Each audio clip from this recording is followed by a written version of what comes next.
Welcome back. Today we have James Bartley here, and our topic of the day will be Three-Eye Atlas. Yeah, a lot has been written and said, all kinds of speculations. Either, yeah, it's just a comet and nothing to see here. And of course, at the other side of the spectrum is no, the aliens are coming and everything in between. So, where do you stand? Well, it's funny to hear people say, well, it's just a comet, when the common notion or conception of a comet, the mainstream conception of it is all wrong, right? It's like they say just an icy, like ice ball that travels through space. That's nonsense. It wouldn't be illuminated at times, these comets. It wouldn't be having this long tail. Professor James McCanney has done a lot of great work about comets and Planet X uh, sized objects coming into our solar system. So I think people really need to go back and look at his research about what comets really are, right? Basically, planet X sized exoplanets coming into our solar system, passing through and sometimes wreaking havoc. So that's the first thing I've got to say about it, that they call it a comet, but they don't even know what a comet is, right?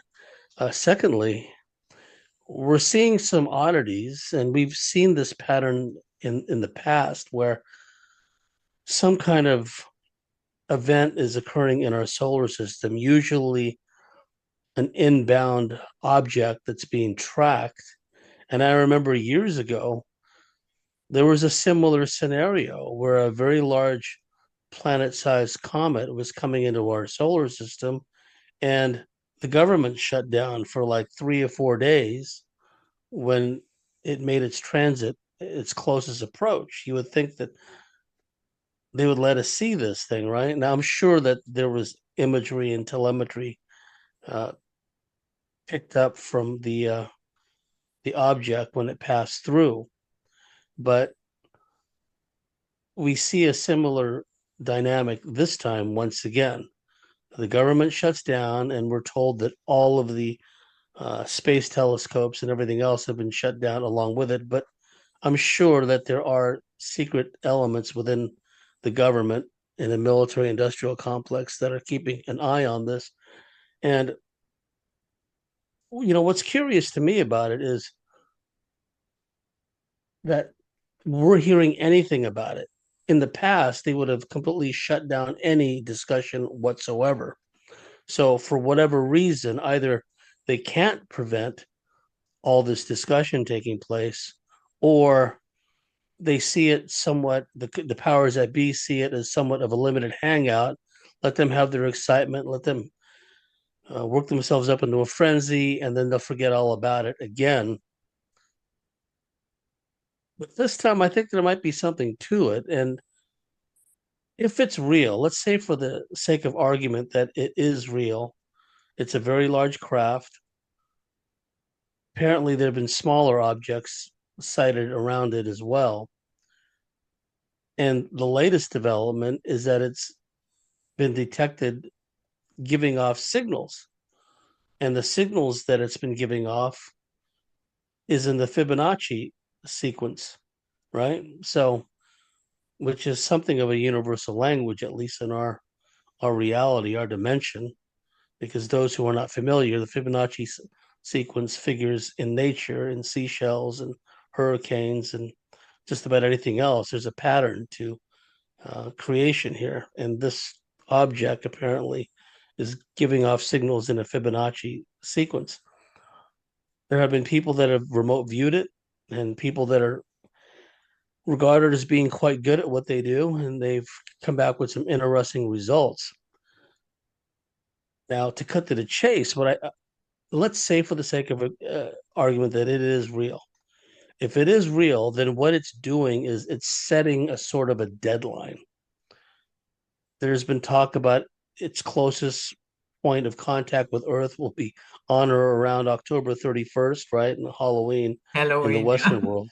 Yeah. So And then you have, we're going to talk more about this in the second half, that of all things, it's named after Atlas, who was a Titan, led a rebellion uh, against, you Zeus. know, their master, Zeus. Yeah.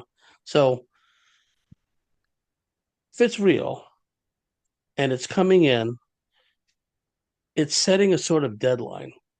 And I've been saying for some time, there's going to be a point in time when these aliens of various stripes will have no more need or incentive to maintain the cover up of their existence, that things are coming to a boil in our solar system due to the celestially driven cataclysms that are coming back. We're in the process of them now. Also, the threat of nuclear war that's being fomented by largely non-human players working through their alien reptilian human hybrids. Eve Lorgan and I had just had a good discussion in the last few days about these hybrids and how they've been seeded all throughout society and they're walking among us, many of them in key positions. And it's not even including all of the reptilian human hybrids that are running this planetary insane asylum. So it seems that this craft, and probably has some beings in it, I doubt if it's just an empty probe, is setting a deadline of sorts. Whether there are factions here on Earth who want disclosure, who are in contact with certain groups of ETs that are against the reptilian Draco uh, empire, and they want to force disclosure upon people, upon the world, and it's putting, in a way, it's putting the controllers of this world on notice. Now, on the other hand, it could be a cosmic deception. These may not be the knights in shining armor. These may not be the good guys coming in. They could be pretending they're good guys, but they may not be. They may be here as reinforcements, essentially, uh, for the beings that are already in control of this planet, because we must never lose sight of the fact that the invasion was over for all intents and purposes a long time ago. This planet is a reptilian alien sphere of influence and has been for a long time.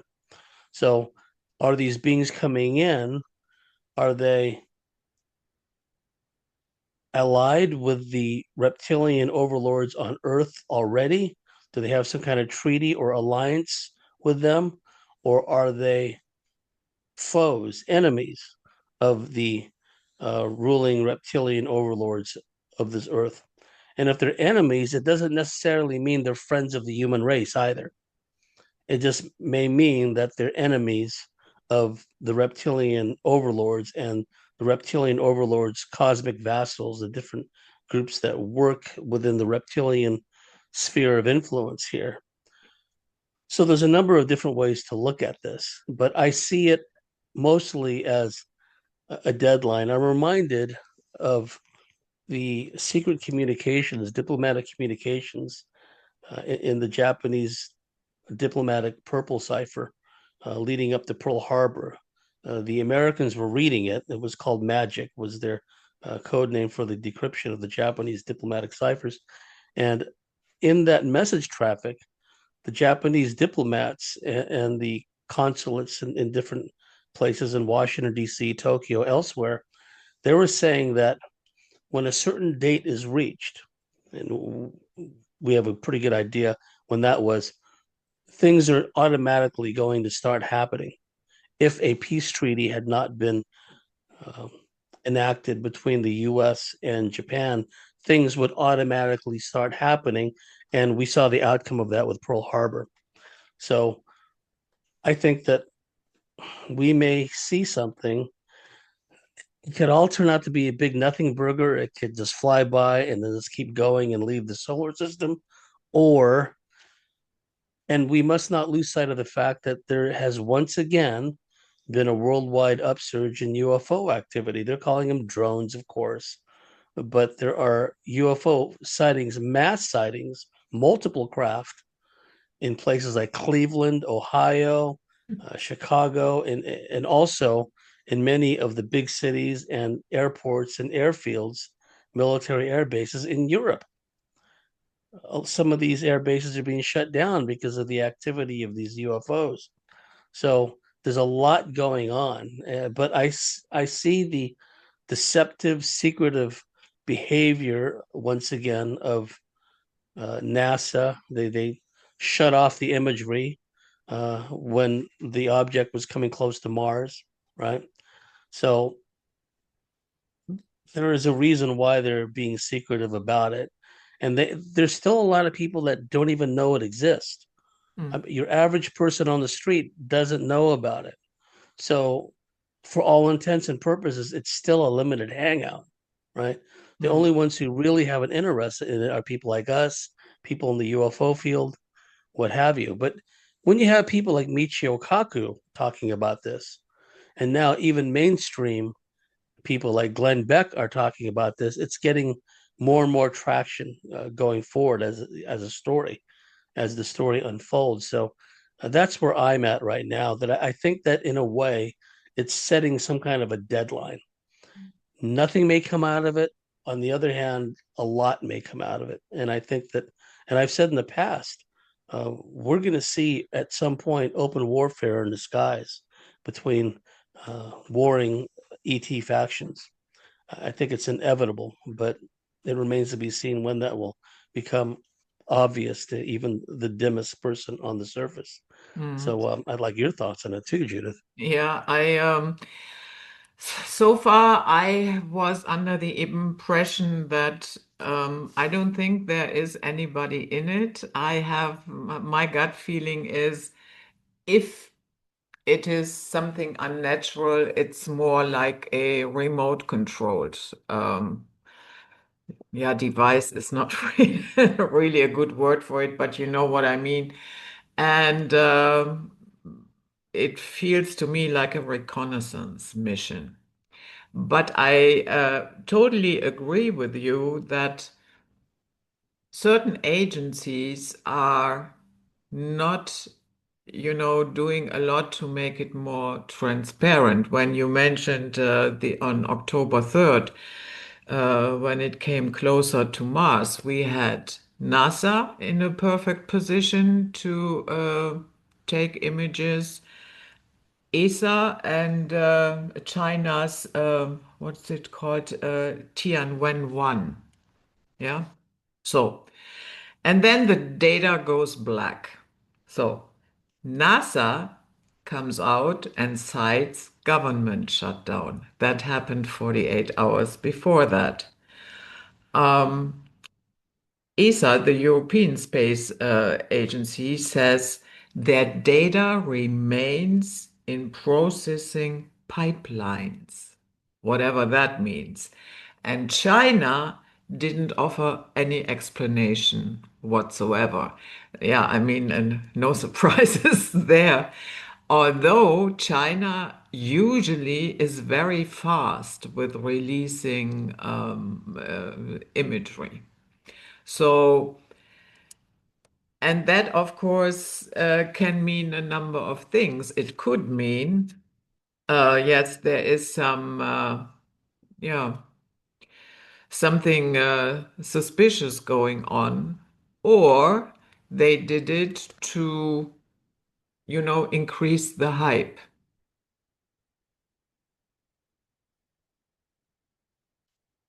That's what's happened. Yeah, The, yeah. the more the more they act befuddled and seem unable to at least make an effort, even a token effort to find out more, it just intensifies all the speculation. Now, the good thing is there are independent astronomers that have very good telescopes that have picked this object up, and there are people that are independent astronomers and researchers that have radio telescopes that have picked up these signals. So, unless they're part of the scam, unless they're part of the payroll, also, to whip everyone up into a frenzy, right? And then we have to look at what's going on in the world at this time. Once again, more saber rattling against Russia. Once again, the Middle East conflict starts up again, right after we're supposed to have this peace treaty, uh, fomenting war with Venezuela, taking on these cartels. So the whole world, once again, is in conflict and in turmoil. And we've seen in the past, World War II was a classic example.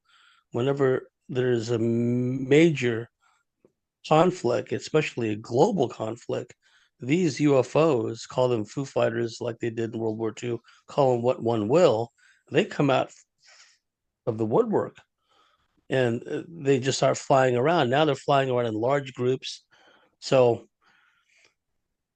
do these aliens that are here, are they aware at some level that this Atlas 3I object is coming? I'm sure some are, just as the deep black elements for the military aerospace community are aware that it's coming in. I think what they're doing, the powers that be want to remain in power, is by not talking about it, by not covering it. I mean, they were just having this continuation of the congressional inquiry. I mean, that would have been a great time to bring this subject up, right? By not talking about it, they think they're giving themselves more time, either to come up with a cover story, come up with another distraction. But if that object, whatever it is, decides to make a very bold move, like suddenly appear in the skies above Washington, D.C. or something, and then there's going to be, that's going to cause a massive panic. So it's possible that the excuse they always use in the past, and this goes back to the Brookings Institute report, Victor Marchetti, the former CIA executive administrator, he wrote the book, The Cult of the CIA and the Cult of Secrecy, and he also wrote a treatise about the UFO cover-up. A very interesting read. And he says that part of the reason for the cover-up, at least back then, was the danger it posed to our institutions, government, politics, religion, et cetera, et cetera. So that would cause some degree of upheaval. And notice how gradually, incrementally over the last 20 years, the Vatican starts getting into UFOs. The Vatican starts putting up their own telescopes. The Vatican is putting out messages saying, well, if there are aliens, then we want to convert them, to Catholicism or what have We you. would So baptize them, yeah. they'll baptize them. So we were already being like prepared for this moment. And those of us in the field, and going back long before I got into it in the 40s and 50s, it became apparent that there was this internal struggle on the part of those who wanted to maintain the cover up, and that's still going on. A lot of these whistleblowers have been harassed that have appeared before Congress or want to appear before Congress. Many of them have been threatened. Uh, so we're going to see only a limited hangout from the congressional inquiries. So that cover up is very much in force because that cover up is all about dissociating all of this. They cannot know, the public cannot know that elements within the government, these secret societies, these intelligence agencies at the very highest, deepest, darkest levels, they're already involved with aliens, they're already working with them. We know that in the underground bases in certain remote locations on the surface, off world even.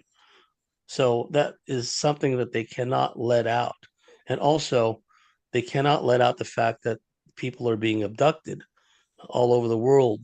Countless millions of people have had encounters with the UFOs, with the occupants of UFOs. The congressional inquiries are mysteriously silent about that aspect of this.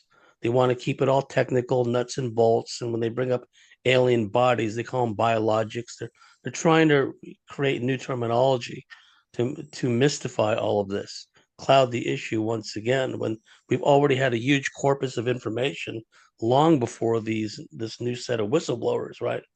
So what they want to do is make everything seem new. There is no past history. There's no large body of information from the past that we could look at and try to get a frame of reference for what's going on. Everything is supposed to be new, and we're just dealing with it on a moment by moment basis. But uh, the powers that be here on Earth have been dealing with aliens for a long time, and we know through the imagery of the solar observatory SOHO, there have been planet-sized craft parked in front of the sun. Sometimes there was a whole armada of them, large planet-sized craft, several or up to a dozen of them. And we've seen gigantic cubes parked next to the sun. We've seen Jaime Maussan from Mexico. He does 60 Minutes over there. He did.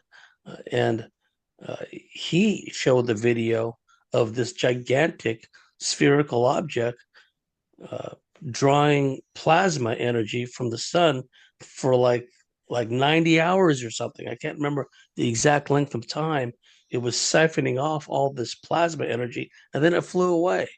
So we've already had gigantic craft that makes this Atlas 3I craft look like a little grain of rice, right? Mm, And they didn't make a big deal about that because they were already here in the solar system. But there was time for this to come in and people could track it and what have you. So it adds to the momentum, it adds to the suspense. Let's just see. Now that Glenn Beck and others are talking about it, let's see if there's any kind of official announcement because it's possible this could be like the tipping point for disclosure at some level, right? Where they're almost forced to admit that okay, it's artificial, it's unnatural, and back to the point that you made, you felt that it was a large probe of some kind that was unmanned. According to some of the remote viewers that I've watched, uh, I don't know them personally. They've never worked with me, so I can't vouch for their accuracy, whatever the case may be. But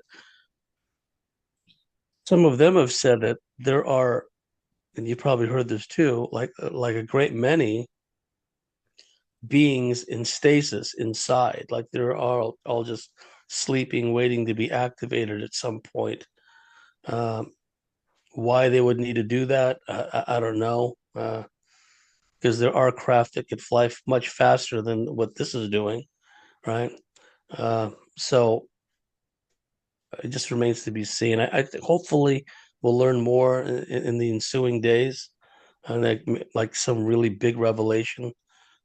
I'd like to see, but we just have to wait. mm.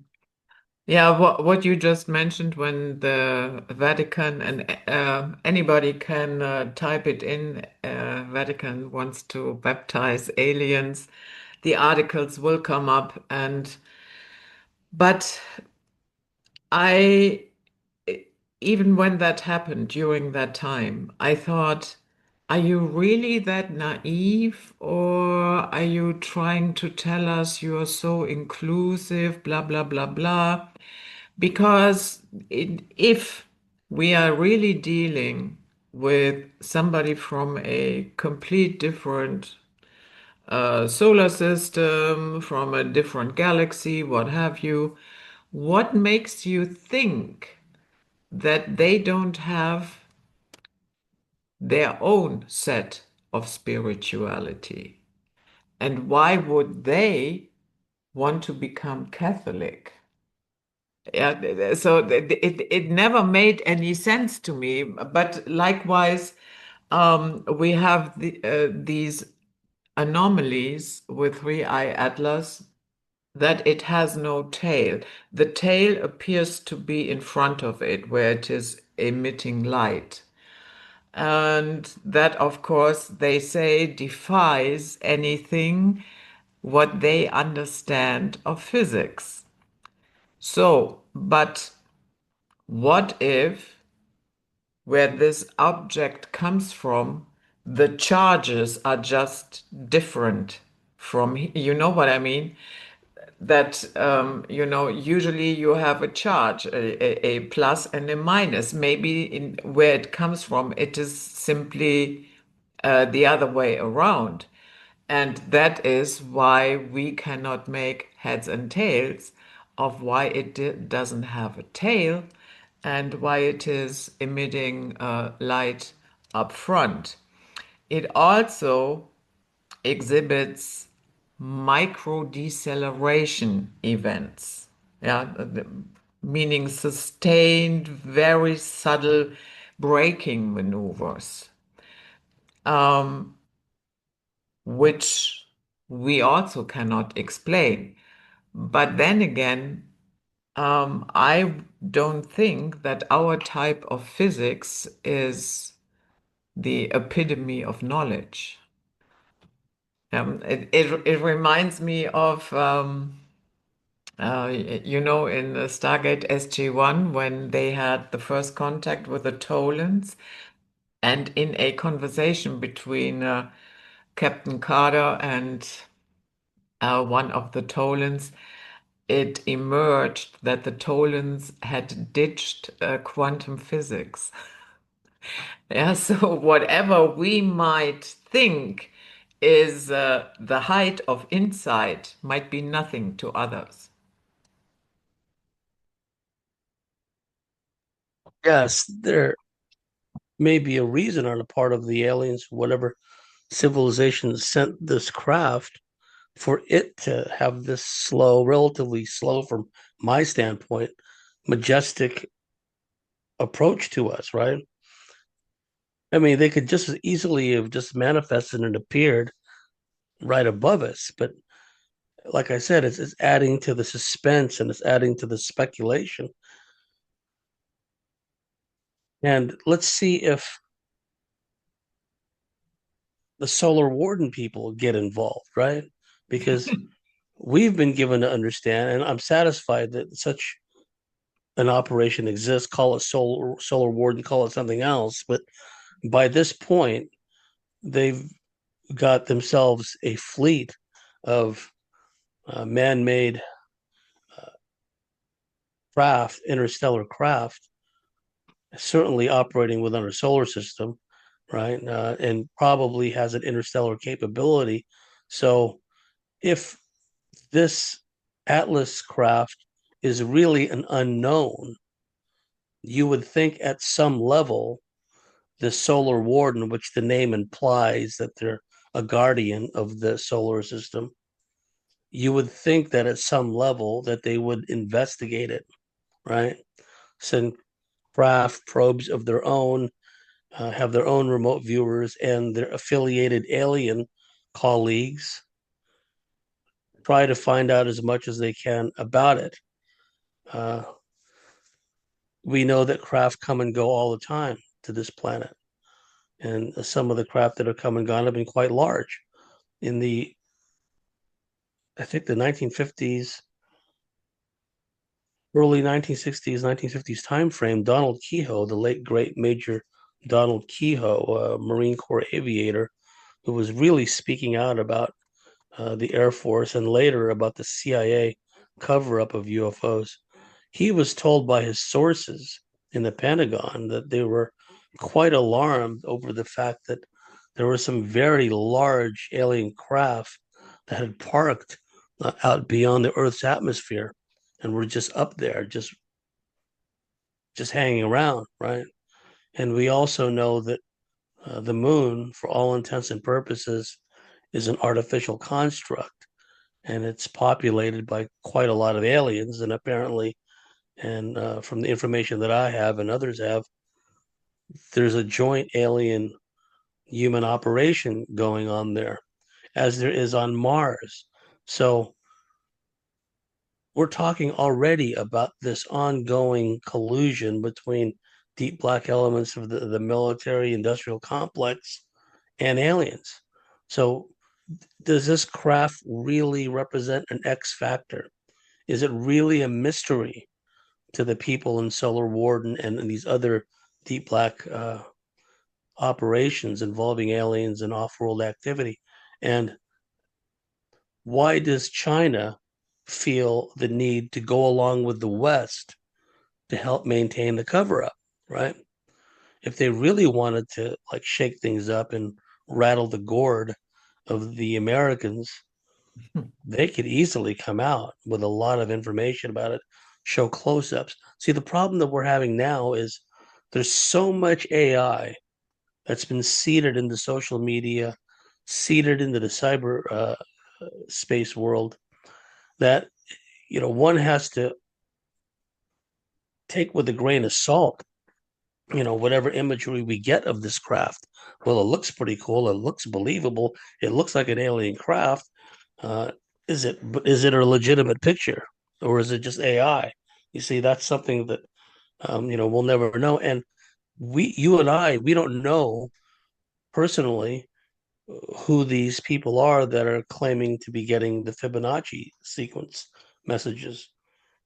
We don't know the independent astronomers who have imaged this thing, taken photographs of it, right?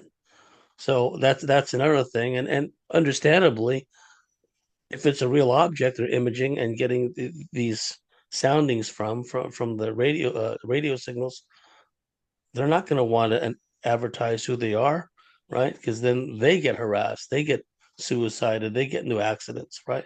So there's a lot about this that needs clarity.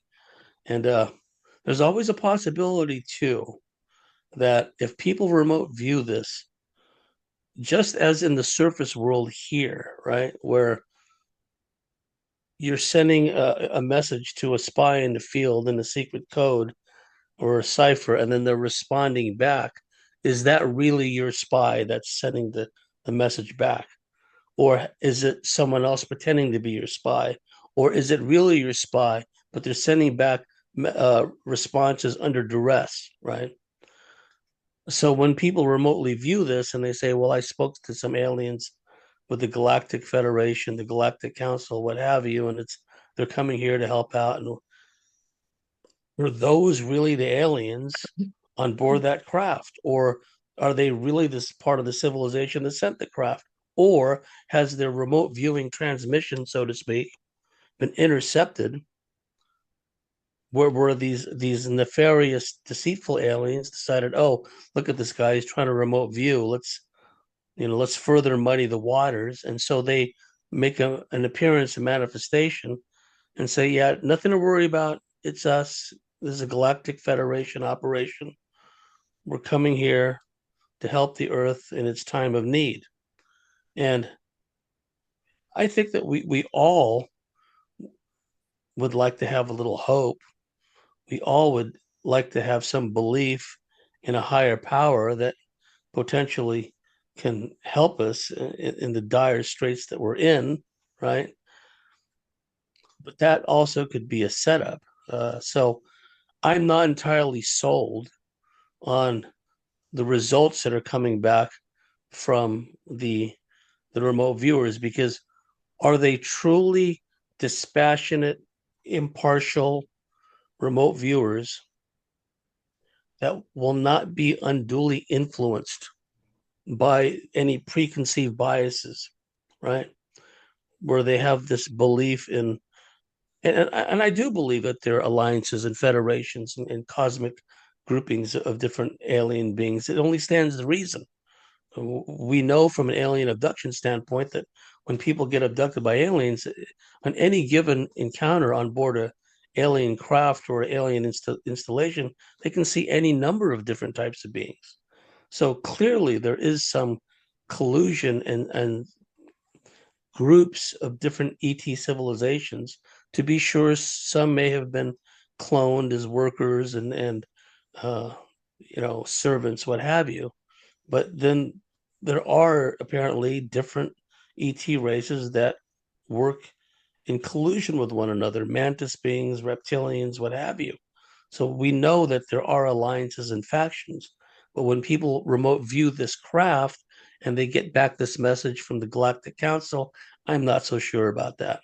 Uh, that would be nice, but then again, what are the Galactic Council's real agenda? What are they really all about? You see what I mean? I don't make assumptions. I don't just believe things. I'm very skeptical when it comes, right down to it, as far as the motivations of these different alien races. But anyway, that's my rant. Mhm, yeah. Um, Other people say it is just a distraction from events that are unfolding down here. So far, I have a little problem with that because, as you mentioned before, not too many people know about it. If I go out now and ask anybody that comes towards me, what are your thoughts about Three-Eye Atlas? Yeah, I would probably get an empty glaze. So, unless in the next couple of days, something around Three-Eye Atlas, something happens, and then it's, on a loop in mainstream media so that everybody knows about it. But as of now, I don't think it fulfills for instance, like COVID, nobody could escape that. Yeah, because there was 24/7. Coverage and the propaganda, fear Mhm. mongering was 24/7. Yeah, yeah, exactly. And um,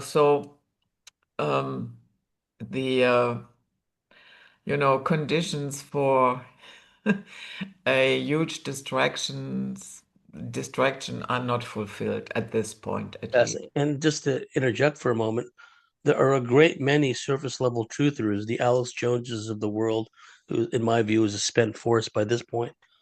Many other people have just moved beyond Alex Jones just for the surface level stuff. But people like Alex Jones are already disinclined to not believe in aliens. They're already inclined, rather, not to believe in aliens anyway. Mm, They're already inclined to believe that anything alien, UFO, UAP related, drone related is a distraction. Project Bluebeam, fake alien invasion. Oh, here it comes again, the fake alien invasion. But you see, that noisy, chirping crowd that's saying that, they still represent a tiny minority of the whole surface population, right? There's not really that many so-called truthers just of the surface level variety out there, right? It seems like there's a whole lot because you go on the internet and it seems like, oh wow, all these people, they're truthers just like me. Well, we're still a minority, right? Still. So there's always going to be this tendency on the part of these surface level truthers to be dismissive of anything to do with aliens, right? And the irony, like I've said time and again, is this is an alien controlled planet. We're living within a reptilian sphere of influence and have been for a long time. So they would be disinclined to believe this anyway. They would just see it as another propaganda stunt. But so it begs the question: distraction from what? yeah, yeah, All the exactly. warfare going on. When these surface level types like Alex Jones deliberately turn a blind eye to a lot of the surface level stuff going on anyway, right? So distraction from what? It doesn't even make sense from that standpoint. Now, however, if you mentioned a moment ago to your point about something new happening with the Atlas, let's say another very large object is detected moving like on an intercept course, right? Maybe as big or bigger. I mean, look at the imagery sent by the Soviet Mars probe before the Soviet Mars probe mysteriously vanished, right? They sent a radio telescope image back of this enormous cylindrical craft, about like, I think memory serves, something like 15 kilometers long, right? It was near the one of the moons, either Phobos or Deimos, but that was the last image the Soviet probe sent before it disappeared, right? That was a long time ago by now. So, and I don't understand alien politics, diplomacy as much as I would like to. Uh, like on Earth, they make a big deal about, oh, Russian planes, NATO planes overflying in other countries' airspace. And Let's make a big deal about that. But there are so many craft coming and going in our solar system, in and out of Earth, in and out of Mars. Where do these different ET races draw the line, right? Is this another big, from an alien perspective, aliens that are already here in our solar system? Here comes Atlas. Is that a big deal to them? Who cares? Some of them may be thinking, how does Mm. that affect us? We got our own thing going on, right? Now, if some of the aliens that are already resident in our solar system thought, hey, kind of like in a mob mafia mentality, these guys are coming in to cut in on our action. Let's go see what they're all about, right? And I think in the past here on Earth, there have been situations like that where they have tried different warring factions, the Draco and Reptilians have tried to, well, not tried the Reptilian Draco side, but from the other side, beings that are benevolent and friendly and non-warlike. You know, I mean, they'll fight when they have to, but generally they like to maintain peace. Have tried to cut deals with Reptilians and Draco, and they've never worked. They're kind of like um, a certain nation, let's say here on Earth, that's always breaking its treaties, right? The Draco and the Reptilians do that. There is a school of thought, and I have no reason to doubt it, that because I've spoken to a number of people about this very subject. Some 800,000 years ago, there was a meeting above Earth, above Australia, of all places, where this large crystalline ship came full of thousands of friendly ETs that came here to meet the Dracos and the Reptilians, basically to order them out of our solar system, order them off Earth, make a deal with them. But the Reptilians and Draco double crossed them, blew up the big crystalline ship, and the fragments of this craft, this big crystalline ship, have come down in a swath from Australia all the way up to Thailand. And the the crystal is known as australite, and they've done studies on it. Bruce Fenton, who I've had on my show, has done a lot of research on this. Uh, he's proven to my satisfaction that the australite that has crashed and embedded itself into the earth and it's been dug up, that it's been subjected to superheating twice. The first time, probably when it was blasted by these heat rays from the reptilian Draco craft, and then the second time when it went through our atmosphere, right? So how could that happen unless exactly what people who had lives on board that craft that was shot down and double crossed by the reptilians, some of those people that were on that craft, they claim, I have no reason to doubt them, to have been reincarnated, right? And have memories of this event, because not all of the aliens died from that double cross. A number of them made it down to Earth, down to Australia, and there was little pockets of them that survived different ET groups, and then they started their own genetics program with interbreeding, mixing their DNA with certain hominids here in Australia, and then began reincarnating into their own genetic progeny, right? So I can see that happening. And then there's circumstantial evidence for all this. Point being, and point of relevance is, in the past they've tried to make efforts at coming to terms with some of these different ETs, the good ETs, but they backfired. So is there going to be a similar dynamic here? Like these guys are coming over here now and, okay, look, we're the new sheriff in town. We're going to tell you the way it's going to be. You have to do things on our terms. And what are the aliens that are already here going to feel about that? No, we already control this place and we don't want you around, right? Or are they just going to let them pass and not make a big issue out of it, and they're just going to keep flying through the solar system and head out and no big deal, right? So it depends if whoever sent that craft is either in alliance or have a diplomatic, uh, like a like a treaty with some of the aliens here already, or they're in conflict with some of the aliens here. That all this remains to be seen. I mean, all we can do at this point is speculate and think out loud about the possibilities. Yeah, exactly. So there are three scenarios that scientists expect when 3I Atlas reaches its perihelion. We will talk about this in the second hour and, of course, about the esoteric implications, and we will see the patrons on the other side.